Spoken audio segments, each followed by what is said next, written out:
Assalamualaikum warahmatullahi wabarakatuh. Bismillahirrahmanirrahim. Alhamdulillahilladzi huwal ahad al-wahidus samadu yahdilil rasad. Bi khairi khalqika syafi'il umami ya rabbana sholli alaihi sallimi wal ali gharfiqna bi bahril wahdati fi kulli halin daimah. Ya ayyuhal ghausus salamullah alaika rabbini biiznillah. Wanzur ilayya sayyidi binadrah musilatil hadratil aliyah ba'd. Para pengamal sholat wahidiyah dan seluruh pemirsa yang kami hormati, kami muliakan, kita bertemu kembali dalam channel Wahidiyah Pusat ini. Kali ini kita membahas tentang panduan pelaksanaan mujahadah sesuai dengan bimbingan mu'alif sholat wahidiyah. Untuk kali ini kita membahas tentang petunjuk pelaksanaan mujahadah usbu'iyah. Jadi untuk ketahui bahwa mujahadah yang telah dibimbingkan itu telah diatur mulai dari tingkat desa, jamaah, desa, kecamatan, tingkat kabupaten, ke tingkat provinsi sampai ke tingkat pusat. Untuk tataran mujahadah yang paling bawah di tingkat jamaah itu adalah mujahadah usbu'iyah. Mujahadah usbu'iyah adalah mujahadah yang dilaksanakan secara berjamaah 1 minggu sekali oleh pengamal sholat wahidiyah dalam satu dusun, satu kampung, atau juga satu desa, satu lingkungan. 1 minggu sekali. Kemudian penyelenggara dan penanggung jawab mujahadah usbu'iyah adalah PSW desa atau PSW kelurahan. Apabila di satu desa itu sudah ada pengamalnya, namun belum terbentuk PSW desa, maka mujahadah usbu'iyah di desa tersebut supaya tetap dilaksanakan mujahadah usbu'iyahnya, kemudian agar nanti membentuk jamaah usbu'iyah. Misalnya begini, ada beberapa orang di satu kampung, ini ada 2, ada 3, ini supaya dilaksanakan mujahadah usbu'iyah. Karena itu termasuk tonggak, termasuk pondasi dalam sebuah jamaah. Mungkin nanti ada daerah atau wilayah baru di kota baru, misalnya di satu daerah, misalnya mungkin di situ baru ada beberapa pengamal di satu kota atau kabupaten. Di kampung ini ada 1, di kampung ini ada 1, kampung berikutnya ada 1. Ini supaya juga bisa memulai atau mengawali beberapa pengamal di beberapa kampung itu untuk melaksanakan mujahadah usbu'iyah.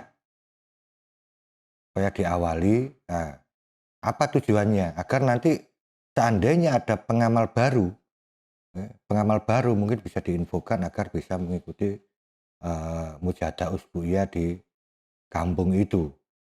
Tempatnya bisa berpindah dari rumah yang satu ke rumah yang lain dari beberapa kampung. Nanti suatu saat kalau sudah lama-lama pengamalnya tambah banyak, ini supaya nanti akhirnya bisa bisa dipisah di satu kampung-kampung. Tapi untuk mengawali bisa bersama-sama di satu kampung. Karena rata-rata apabila daerah baru kalau nunggu beberapa orang di satu kampung, ya tidak akan bisa melaksanakan usbu'iyah. Satu pengalaman dulu itu ada 4 pengamal berada di 4 kampung, ada di 3 kelurahan, berada di 2 kecamatan pada saat itu. Ini bisa diawali hanya dengan 4 orang, minggu pertama di rumah yang satu, minggu kedua di rumah yang berikutnya, ya bergilir. Dan alhamdulillah dengan perkembangan itu perlahan-lahan dengan seiring bertambahnya pengamal akhirnya bisa dibentuk masing-masing. Tapi intinya kalau sudah ada pengamalnya, kalau sudah bertemu dengan teman-temannya, upayakan awali dengan mujadah usbu'iyah karena di situ adalah sebagai tonggak, sebagai embrio untuk berkumpulnya sebuah jamaah. Nanti lama-lama nanti bisa berkembang. Insya Allah kalau segera dimulai mujadah usbu'iyah, kita yakin pengamal atau minimal di situ juga sudah akan tersiar tentang sholawat wahidiyah berikut juga dengan ajarannya. Kemudian di suatu dusun atau lingkungan atau komunitas yang sudah ada supaya diselenggarakan mujadah usbu'iyah, ya. Jadi membentuk jamaah-jamaah usbu'iyah. Kemudian jika situasi sudah memungkinkan untuk pelaksanaan mujadah usbu'iyah, kalau misalnya pengamalnya sudah banyak, bapak-bapaknya sudah banyak, ibu-ibu juga sudah banyak, remajanya sudah banyak, dan kanak-kanaknya juga banyak, ini kalau bisa dilaksanakan mujadah sendiri-sendiri. Kaum bapak, kaum ibu, kemudian remaja dan kanak-kanak ini supaya dipisah. Di awal memang bisa jadi satu, tapi kalau sudah memungkinkan,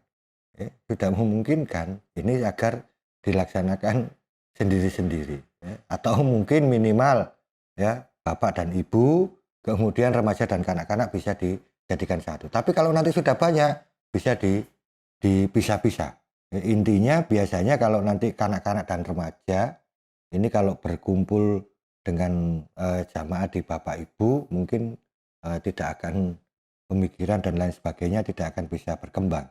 Tapi kalau mereka sendiri-sendiri ini mereka akan bisa diskusi di antara mereka karena sebaya biasanya enak kalau diskusi. Nah, bisa saja nanti misalnya remaja suatu saat ingin mengundang para bapak atau ibu atau yang katakanlah yang lebih senior bisa didatangkan untuk memberikan penjelasan-penjelasan, pengarahan-pengarahan, bimbingan-bimbingan tentang kewahidiyaan.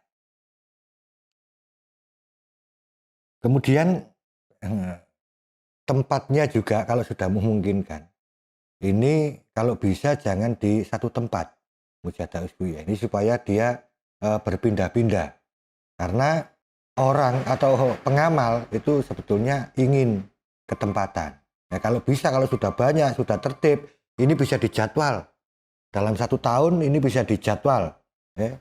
Mulai satu minggu dalam 57 minggu dalam 1 tahun ini bisa dijadwal minggu ini ke sini. Ya. Minggu pertama bulan ini di sini, minggu kedua bulan ini, sampai dengan 1 tahun. Ini bisa dijadwal. Atau kalau tidak dijadwal, ya selesai mujadah usbu'iyah, ini sudah harus diumumkan kalau mujadah berikutnya, minggu berikutnya, ini di mana. Ini juga sudah harus diumumkan. Untuk mengenai hari atau waktu mujadah, ini ditentukan oleh jamaah bersangkutan. Silakan, hari apa saja boleh, hari apa saja boleh. Ini misalnya yang bapaknya hari Rabu misalnya, ibunya Kamis, anak-anaknya Jumat atau dan lain sebagainya. Pokoknya silakan. Bebas untuk menentukan tanggal, yang penting disepakati sesuai hasil musyawarah di jamaah yang bersangkutan. Ya.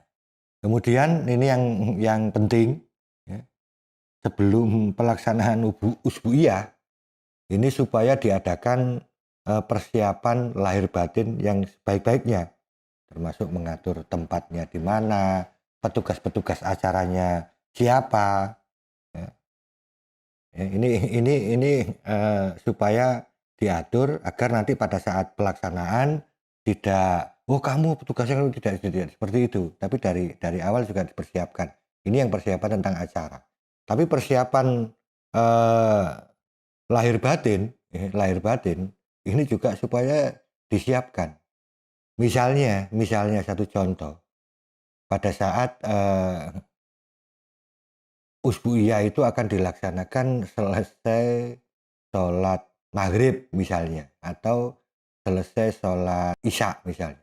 Itu sebelum maghrib misalnya atau sesudah maghrib misalnya kalau yang di isya, ini supaya pada saat selesai sholat, ini bisa langsung mujadah, di samping mujadah yaumiyah, juga untuk menyongsong persiapan lahir batin untuk mengikuti mujadah Usbu'iyah yang akan dilaksanakan pada waktu berikutnya. Ini betul-betul supaya diperhatikan, ya. Kadang-kadang, oh saiki waktunya usbu'iyah berangkat gitu aja. Mujahadahnya, nanti aja mujahadahnya ikut di usbu'iyah. Itu berarti tidak ada persiapan lahir batin, terutama persiapan batiniah. Nah ini supaya dibiasakan, dilatih. Sebelum kita mengikuti mujahadah usbu'iyah, mari kita di rumah kita masing-masing, bisa juga dalam satu keluarga, ini kita mujahadah menyongsong untuk pelaksanaan mujahadah usbu'iyah pada pelaksanaan itu. Kemudian sebelum ya, kalau kita berjamaah, sebelum kita pada saat menuju ke tempat usbu'iyah, ini kalau bisa misalnya ada teman yang searah ya, tetangga kita atau teman kita, saudara kita yang searah. Ini kalau bisa supaya juga diampiri, ya, disinggahi, ya, singgah ke tempat yang satu supaya untuk bersama-sama bisa berangkat mujahadah usbu'iyah. Karena kita juga supaya tahu, ya, agar saudara kita atau teman kita yang akan berangkat usbu'iyah ini supaya tahu apabila dia tidak menghadiri usbu'iyah ini, supaya teman-teman atau saudara yang lainnya itu bisa tahu, ya, bisa tahu. Jadi budaya untuk mengajak teman, menyinggahi teman, ngampiri teman, ini supaya agar dihidupkan kembali, karena itu bimbingan mu'alif ya. Ini supaya, karena akhir-akhir ini memang banyak yang budaya untuk menyinggahi atau ngampiri atau mengajak saudara yang lain itu sudah agak berkurang. Pokoknya yang penting budal gitu aja, berangkat gitu aja, tanpa memperhatikan pengamal teman yang lain, ya. Kemudian dalam pelaksanaan mujahadah usbu'iyah, ya, itu lazimnya itu bermuajahah, ya, saling bertatapan. Jadi kalau di dalam satu satu tempat ya, misalnya di ruang tamu atau apa, itu supaya saling saling berhadapan, ya. Karena di situ terdapat ciri-ciri khusus ya, yang banyak manfaatnya. Karena kita bisa saling saling menyinari, saling memberikan sorotan batin di antara kita yang ikut dalam berjamaah mujahadah usbu'iyah.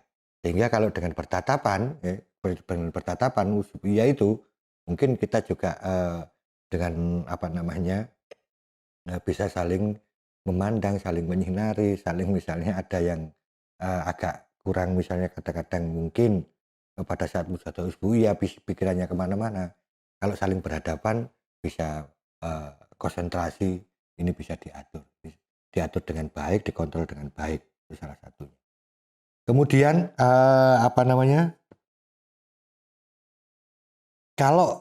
kalau untuk usbu'iyah yang menghadap ke arah kiblat, ya, umumnya itu biasanya dilaksanakan setelah sholat maktubah. Setelah sholat maktubah, misalnya supaya bisa kumpul semua. Misalnya habis isya ya, kita sholat berjamaah. Selesai itu boleh langsung mengadakan mujahadah usbu'iyah menghadap ke arah barat. Tapi seyogianya tetap mujahadah usbu'iyah adalah saling bermuajah, saling bertatap muka. Nah, urut-urutan ya, atau susunan pelaksanaan mujadah usbu'iyah ini itu diawali dengan tasabuk dan istighosa, kemudian bilangan mujadah dengan bilangan 717, nanti di belakang kita jelaskan auratnya. Kemudian bisa ada tambahan acara setelah mujadah 717, mungkin bisa digunakan untuk berdiskusi atau ada kuliah wahidiyah, bisa disediakan kuliah wahidiyah, atau kalau tidak bisa berdiskusi, atau mungkin kalau misalnya di situ tidak ada yang bisa mungkin memberikan kuliah wahidiyah, bisa dengan cara membaca buku kuliah wahidiyah. Dalam satu usbu'iyah bisa dengan membaca buku kuliah wahidiyah, diawali dari bab pertama sampai nanti bab terakhir. Ada satu yang membaca, kemudian didiskusikan. Karena beliau mu'alif sering mendawuhkan silakan atau monggo kuliah wahidiyah ini sering dimusyawarahkan, maksudnya didiskusikan. Jadi buku kuliah kuliah wahidiyah dibaca, kemudian didiskusikan bersama. Nah, kalau nanti misalnya ada yang kurang nanti suatu saat bisa mengundang seseorang untuk bisa memberikan penjelasan yang lebih detail. Tapi kalau tidak ada, bisa dengan cara membaca buku kuliah wahidiyah. Ini yang diantaranya itu. Tapi juga bisa juga di area di dalam mujadah usbu'iyah ini, kalau misalnya ingin melatih mental remaja dan lain sebagainya, itu nanti bisa mungkin salah satu ketua remajanya atau anggota remajanya belajar untuk memberikan sambutan, memberikan kuliah wahidiyah. Ini bisa dijadikan juga arena untuk berlatih mental, melatih kepada remaja dan kanak-kanak untuk bisa memberikan atau ngomong di hadapan banyak orang. Itu nanti banyak sekali manfaat-manfaat yang bisa diambil dari pelaksanaan mujadah usbu'iyah. Karena biasanya kalau nanti berlatihnya itu mungkin pertama di dalam keluarga, berikutnya di dalam yang lebih lengkap lagi, lebih luas di areanya usbu'iyah, sehingga nanti ketika untuk pelaksanaan mujadah syariah, mujadah rubuh usana itu sudah terlatih karena sudah terbiasa. Yang terkait dengan susunan acara. Nah, pada saat pelaksanaan usbu'iyah, apabila sudah ada yang datang di arena usbu'iyah, ini supaya tidak saling ngobrol dulu gitu ya. Yang ngobrolnya nanti setelah selesai mujadah usbu'iyah, di situ baru bolehlah saling diskusi atau apa, supaya kalau ketika sudah datang jamaah atau pengamal yang sudah datang, ini beberapa pengamal yang sudah datang itu supaya segera memulai atau mengawali dengan tasawuf, tasawuf sambil menunggu pengamal yang datang. Kemudian apabila sudah ada dilaksanakan mujadah usbu'iyah, ini dalam saat melakukan tasawuf, ini kalau menggunakan pengeras suara, ini supaya pengeras suara atau menggunakan mikrofon ini jangan dimonopoli. Nah, jangan dimonopoli ini bukan berarti setelah dimulai ya Syafi'al kemudian mikrofonnya ditaruh, jangan. Tetap mikrofonnya dipegang, cuma agak dijauhkan sedikit. Ini supaya nanti suara-suara yang lain juga ikut masuk. Kalau mikrofonnya ditaruh di bawah, malah tidak berfungsi. Tidak ada gunanya, suara juga tidak akan bisa masuk ke situ. Hanya kalau misalnya menggunakan mikrofon, tasabuknya yang memimpin supaya dijauhkan gitu saja. Kemudian untuk lagu tasawuf ini supaya mengikuti tuntunan ya, atau bimbingan yang sudah diberikan oleh beliau mu'alif. Mungkin bisa di download ya, atau mungkin bisa dilihat di YouTube yang lain. Ini tasawufnya beliau mu'alif. Insya Allah sudah banyak yang nge-share ke YouTube untuk tasawufnya beliau mu'alif. Dalam tasawuf ya, jangan terlalu atau membuat ghoyah atau lagu tersendiri. Kalau bahasa anak sekarang itu membuat improvisasi, itu tidak boleh. Karena bisa itu mengurangi apa namanya kekuatan dari tasawuf itu. Kekuatan dari tasawuf itu. Sesuai dengan lagunya mu'alif saja itu sudah bisa menyentuh hati. Ini supaya jangan membuat improvisasi atau ada goya-goya tertentu di luar yang sudah dibimbingkan oleh beliau mu'alif. Kemudian ketika mujahadah akan dimulai tasawuf ini supaya diakhiri dengan Al-Fatihah satu kali atau membaca ya Sayyidi ya Rasulullah. Jadi misalnya ya Syafi'al Al-Qusolah sampai ila akhir dilakukan berkali-kali ya. Kemudian kalau akan dimulai usbuiyahnya ini langsung diakhiri ya Syafi'alnya dengan ya Sayyidi ya Rasulullah, kemudian dilanjutkan dengan ya ayyuhal ghaussu salamullah ila akhir. Baru dengan Al-Fatihah, tutup dengan Al-Fatihah. Ini supaya dilakukan ya.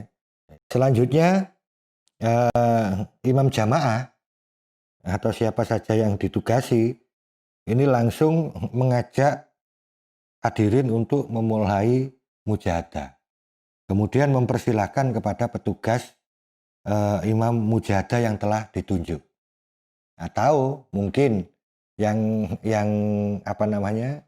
Mungkin ada ya semacam penata acara atau protokol yang ngawali. Jadi misalnya kalau ditunjuk sebagai penata acara ini apa namanya?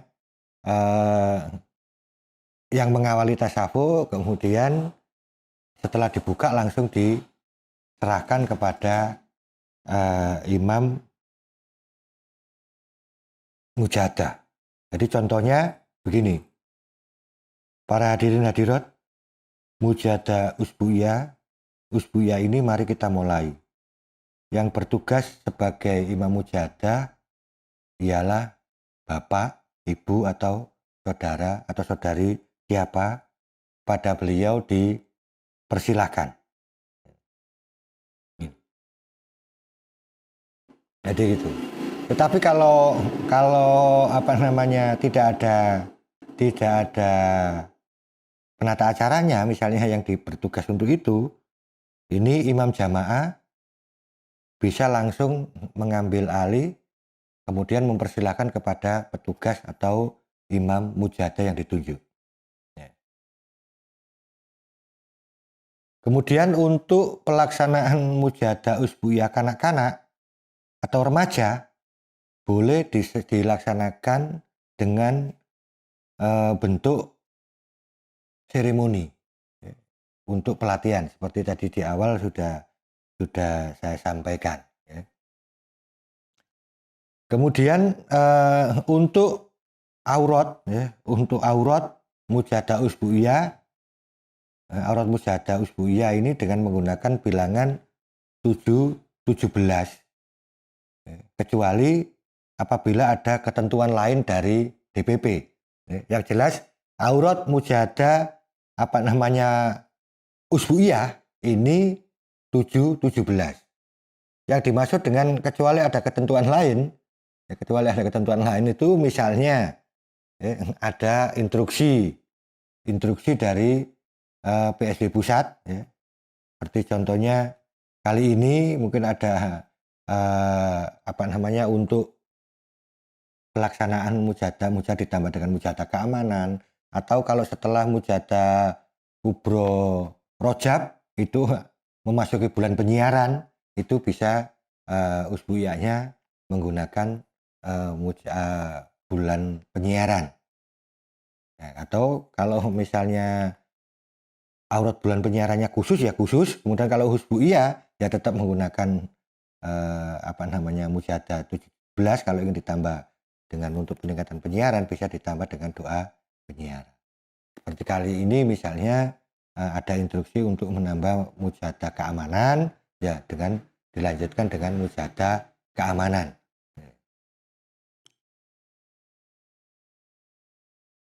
Nah, ketika bersamaan dengan mujadah pengamalan 40 hari dan kondisi memungkinkan gitu ya. Biasanya kalau menjelang kubro itu biasanya ada mujadah 40 harian, 2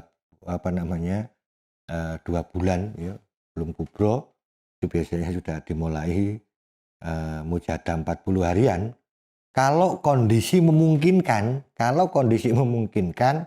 ini dilaksanakan keduanya.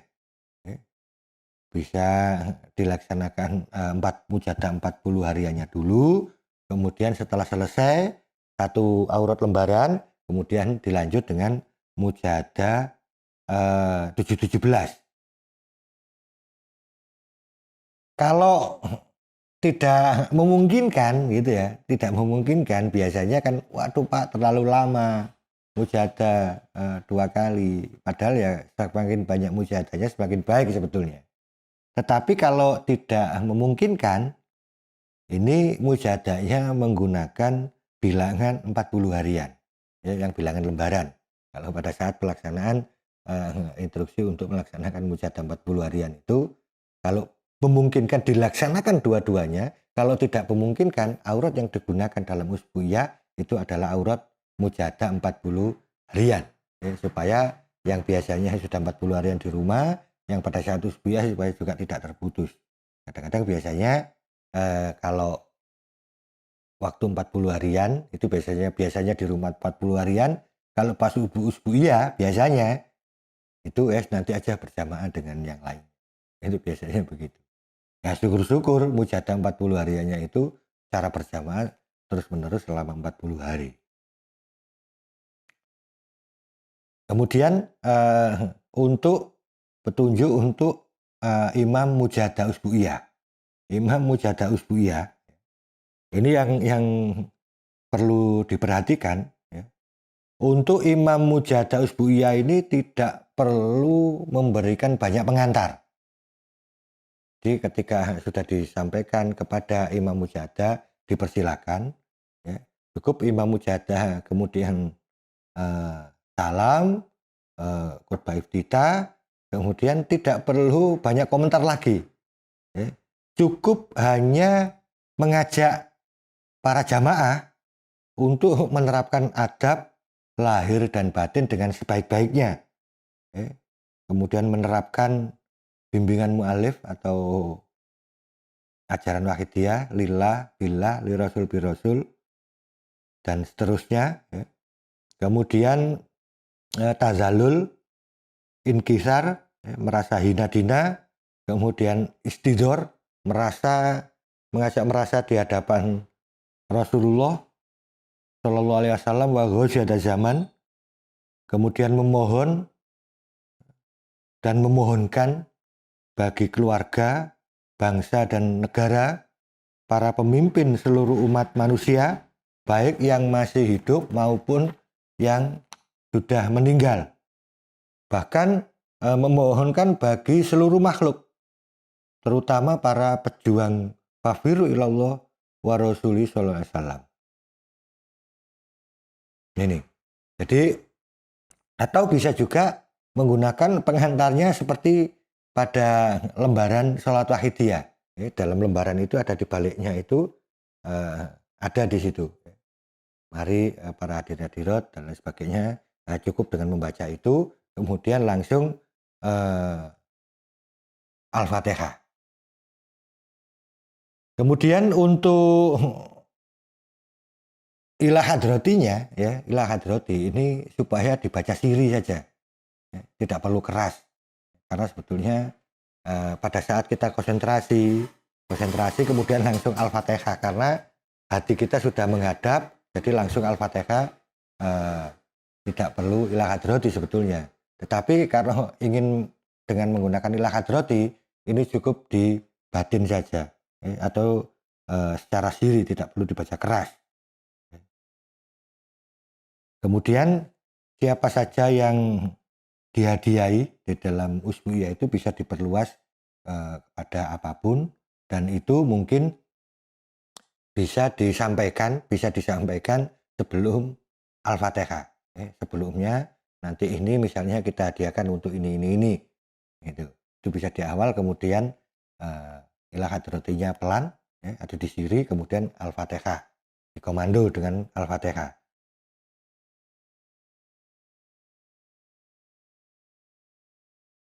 Nah, kemudian untuk bacaan Fatihahnya, Al-Fatihah, Bismillahirrahmanirrahim, Alhamdulillahirrahmanirrahim. Nah, itu jangan dibaca dengan keras.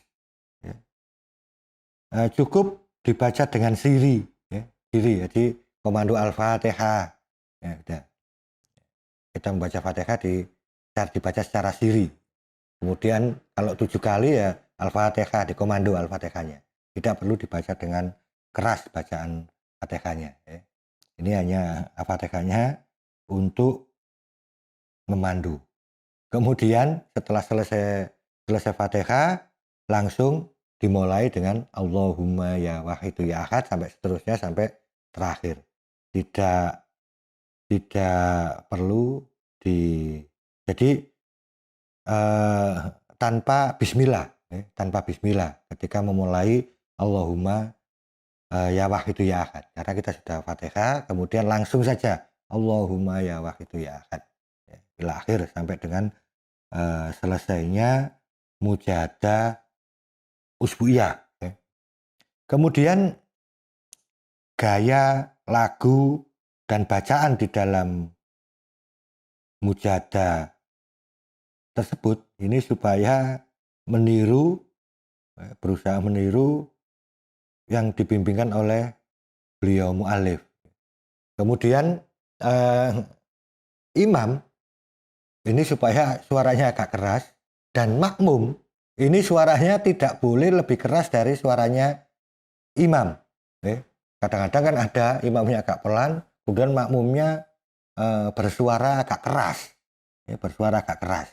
Ini supaya suara makmum ini agak di bawah imam. Ini supaya di bawah imam, jangan terlalu keras atau melebihi suaranya imam. Nah, yang ditunjuk menjadi imam ini juga suaranya ya agar bisa didengar oleh seluruh jamaah. Kalau menggunakan mikrofon, menggunakan mic, ini ya juga supaya terdengar. Kalau misalnya jamaahnya agak banyak, ini juga supaya terdengar semuanya. Kemudian makmumnya, suara makmum ini ya agak lebih pelan. Kalau misalnya makmumnya di dekat imam juga jangan terlalu keras, karena nanti bisa terlalu mendominasi di suara imam di dalam mikrofon tadi. Jadi itu yang perlu diperhatikan. Kemudian setelah selesai mujahadah, imam mujahadah tadi sudah menutup. Kemudian apabila ada acara tambahan ya seperti tadi itu diskusi, ya, atau ada memberikan kuliah wahidiyah, ini supaya banyak hal yang disampaikan di situ. Bisa menyampaikan tentang sholat wahidiyah, ajaran wahidiyah, bisa juga tentang danabok, atau kajian-kajian yang lainnya. Intinya tidak dibatasi. Namun waktu dalam memberikan kuliah atau menyampaikan diskusi atau hal-hal yang terkait dengan penyampaian bimbingan beliau mu'alif, ini kalau bisa waktunya jangan terlalu panjang. Ya mungkin sekitar 30 menit, ya 30 menit. Karena kita juga harus menyadari bahwa jamaah usbu'iyah itu banyak kalangan, ya, banyak kalangan sehingga kita juga harus menyesuaikan sikon, ya, sikon. Mungkin ada yang petani, ada yang pekerja keras dan lain sebagainya, itu juga menyesuaikan sikon, ya. Jadi supaya juga tidak terlalu lama di dalam menyampaikan atau membahas atau diskusi atau kuliah wakidiyah ini ya sekitar 30 menit gitu aja, tidak perlu lama-lama. Ya. Nah, kemudian kalau misalnya eh, ada yang ingin berlatih atau belajar memberikan kuliah wakidiyah, itu juga bisa dimanfaatkan di dalam pelaksanaan mujahadah usbu'iyah. Setelah selesai, entah itu tadi diskusi, kuliah wakidiyah dan lain sebagainya, itu kemudian acara ditutup. Ya. Bisa ditutup dengan tasawuf istighosah tutupnya. Nah, kalau bisa, ini diadakan nida 4 penjuru. Ya. Memang kalau bisa di dalam setiap kali usbu'iyah ini supaya diadakan nida. Ya. Diadakan nida ke 4 penjuru. Ya, tidak 4 penjuru. Kemudian setelah nida ditutup dengan tasawuf dan istighosah. Tapi kalau situasi tidak memungkinkan ya cukup bisa dengan tasawuf dan istighosah saja. Ya, kalau acaranya terlalu malam, tasawuf dan istighosahnya bisa kalau dilakukan jangan terlalu keras dengan suara lirih, takut bisa mengganggu tetangga di sekitar. Mungkin kalau di kampung atau di desa, ya rumah mungkin agak berjauhan, mungkin bisa dilakukan dengan bersuara. Tetapi kalau misalnya di kota yang dengan padat penduduk, ya sebelah tembok ini sudah rumah tetangga, ya mungkin entah itu tetangga di situ entah sakit entah apa, supaya tidak mengganggu kalau terlalu malam, mungkin tasawuf istighosahnya bisa juga dengan tidak dilakukan. Ini juga supaya tidak mengganggu tetangga kita. Nah, tapi kalau waktu masih memungkinkan, kalau kondisi memungkinkan agar tetap dilaksanakan dengan menggunakan tasawuf dan istighosahnya tetap dilakukan. Termasuk tadi dengan nida tadi itu.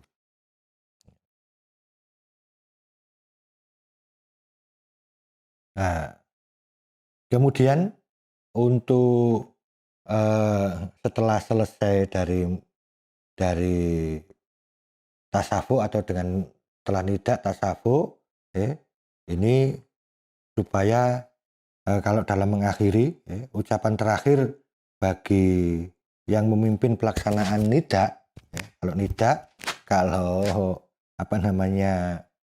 tasawuf dan istighosah, kemudian perlu mengucapkan alhamdulillah birabbil alamin, mujahadah usbu'iyah telah selesai, semua kekurangan dan kekhilafan kami mohon maaf yang sebesar-besarnya. Kemudian ditutup dengan wabillahi taufik wal hidayah dan seterusnya sampai salam. Ini. Baru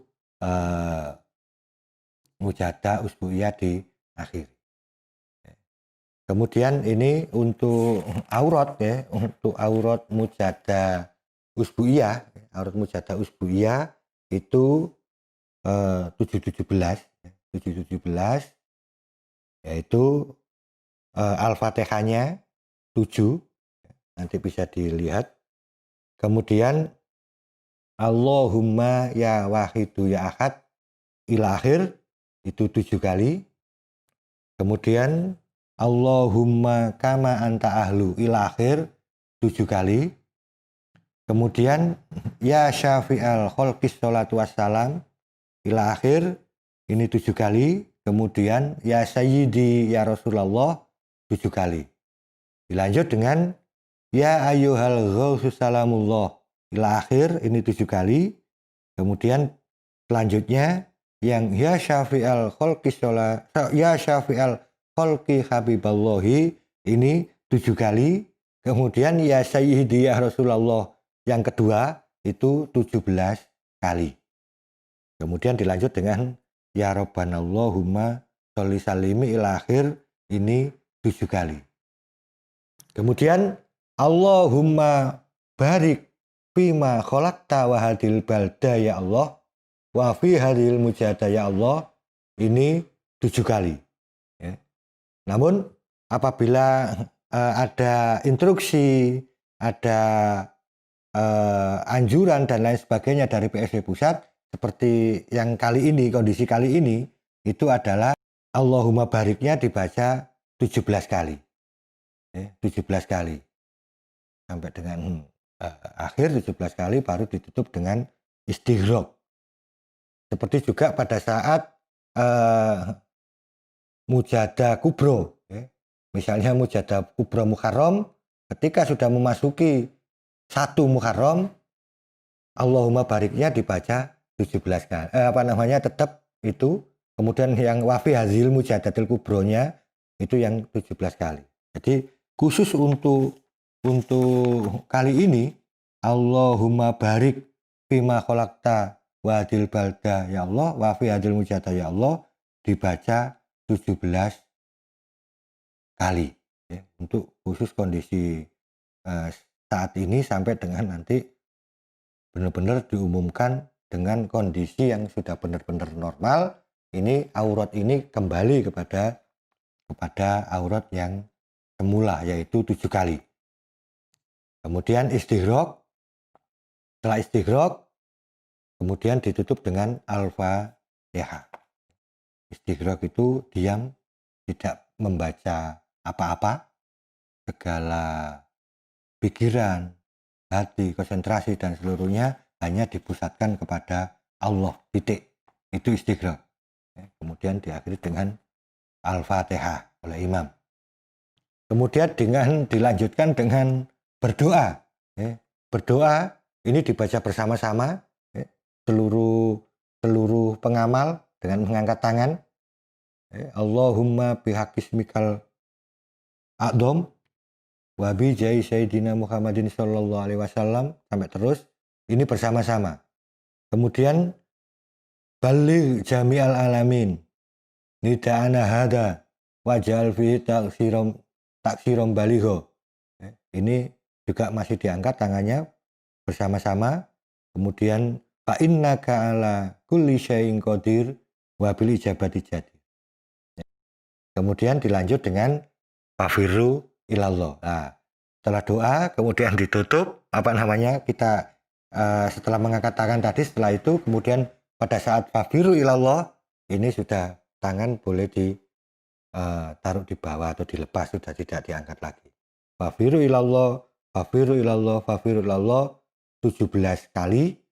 Kemudian dilanjut dengan wakul ja'al haqqu wa zaqal batil innal batila kana zauqa 17 kali. Kemudian ditutup Al-Fatihah. Nah, kemudian khusus pada saat kondisi saat ini, khusus untuk kondisi saat ini bagi daerah yang bersih di situ, tidak ada pandemi dan lain sebagainya, mungkin boleh dilaksanakan dengan cara biasa. Tetapi kalau daerah itu menjadi zona, ada zona merah, zona apapun, pokoknya masih ada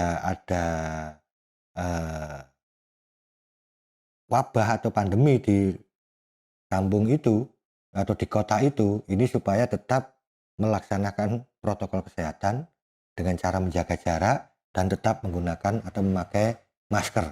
Ya, bisa dengan pokoknya berjarak. Tapi kalau normal, intinya situasi di daerah masing-masing supaya para pengamal sholat wahidiyah dalam melaksanakan mujahadah supaya menyesuaikan keadaan itu. Kemudian untuk kali ini kondisi kali ini sampai dengan nanti dinyatakan bersih, ya, ini supaya tetap ditambah dengan mujahadah keamanan.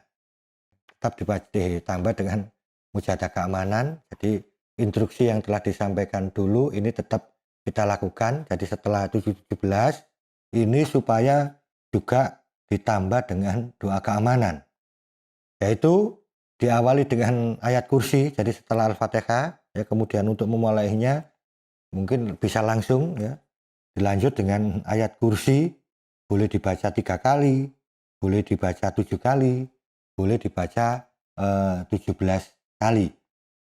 Kemudian untuk bacaan, ya, setelah selesai ayat kursinya, kemudian dilanjut dengan wala ya'udhu hifdhuma wa huwal aliyyul azim. Ini dibaca 7 kali, 17 kali, 41 kali atau 100 kali. Ini silakan dipilih masing-masing. Ya. Kemudian membaca doa bersama-sama, ya, doa keamanan. Ya. Bismillahirrahmanirrahim. Allahumma innaka aminum min kulli syai'in wa kullu syai'in khaifum minka. Wa bi'amninka min kulli syai'in wa khaufi kulli syai'in minka aminna mimma nakhafu wa nahzaru. Ya Latif, ya Latif, ya Latif 3 kali. Kemudian dilanjut ultuh bina fi umurina kulliha kama tuhibbu wa tardo wa raddina fi dunyana wa akhiratina ya sattar, ya sattar, ya sattar. Ini dibaca 17 kali, boleh 4 atau 41 kali, atau 100 kali, atau 313 atau 1000 kali. Silakan dipilih salah satunya. Jadi intinya 17 atau 41 atau 100 atau 313 atau 1000. Setelah selesai, kemudian usturna bisa tartabihi ala zatika fala ainun taroka wala yadun tasilu ilaika birahmatika ya arhamar rahimin walhamdulillah birabbil alamin. Kemudian ditutup dengan Al-Fatihah. Setelah itu selesai. Nah, demikian para pengamal, para pemirsa, para hadirin sekalian, tunjuk pelaksanaan mujahadah usbu'iyah baik di kondisi normal atau di dalam kondisi seperti saat ini bisa digunakan sebagai panduan. Nanti kalau sudah pandeminya hilang, kembali kepada pelaksanaan usbu'iyah sebagaimana biasa. Dari kami, segala kesalahan mohon maaf. Yang sebesar-besarnya. Akhirul kalam. Wabillahi taufiq wal hidayah. Wa min Rasul sallallahu alaihi wasallam asy-syafa'ah wa tarbiyah. Wa min ghusiyada zaman anadar wal barakah. Wassalamualaikum warahmatullahi wabarakatuh.